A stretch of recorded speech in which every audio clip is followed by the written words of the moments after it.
Hey everyone, welcome to my channel. I'm Doris. I'm here to share with you about my stock account and today's market update. Today, my stock has made a loss of $126. Today, Apple has closed down 0.58%. SQQQ closed down 0.52%. SPY closed up 0.04%.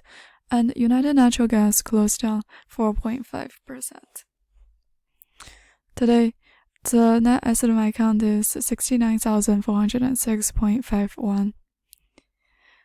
And as of today, the semiconductors continue to close higher. Dow Jones Industrial Average closed up 0.13%, Nasdaq closed up 0.24%, and S&P 500 closed up 0.06%.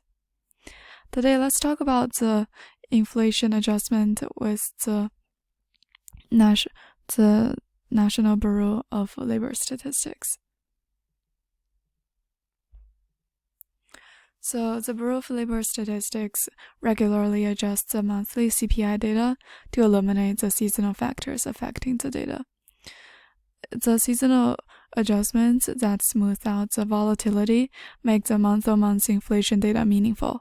However, the process of quantifying, as BLS explains on its website, seasonal patterns itself requires time to time to adapt to changes in climate, production cycles, and product model changes, and many other factors. So there is an annual revision to the seasonal adjustment.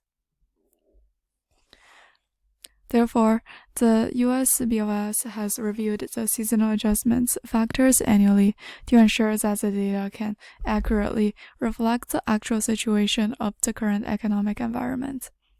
It is crucial for policymakers as well as investors, and it affects how people have viewed the previously released inflation data. As Waller emphasized, last year's data correction weakened the seemingly positive downward trend in inflation. So this year's update, Fed officials and investors are watching the revision closely to get a solid basis of whatever inflation is truly contained to provide guidance for further monetary policy. Last year's adjustments had a significant shock. Preliminary data showed that the core consumer price index grew just 3.1% year-on-year in the fourth quarter, down from 8% in the same period of 2021.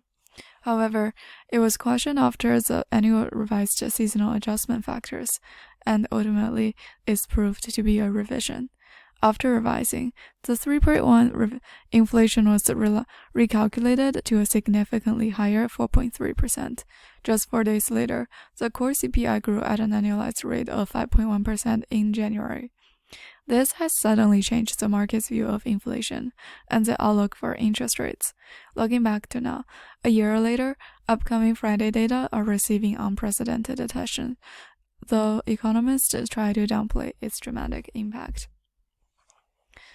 In a report to clients, Bank of America economist Michael Gapen said on January 25th that the absolute average of the monthly revision was just 2.6 basis points, compared with 9 basis points in the fourth quarter of 2022. BOA team does not expect a repeat of last year, and the revision will not affect monetary policy expectations. A team led by Morgan Stanley chief economist Alan Zensler of Morgan Stanley also expressed a more cautious view in a report released on January 30th. They noted last year's CPI revision was an outlier. From a purely statistical perspective, the possibility of another outlier again in the upcoming revision is low. But then, Morgan Stanley's team pointed to the risks. Nothing significant seasonal distortions in the novel coronavirus pandemic, an effect that could continue to work on CPI data for years to come. They said the last revision may be the starting point of the sequence of large seasonal fluctuations, but with only one extreme example, it is difficult to judge what comes next. This is all I have for today. Thank you for listening. Don't forget to subscribe and see you next episode.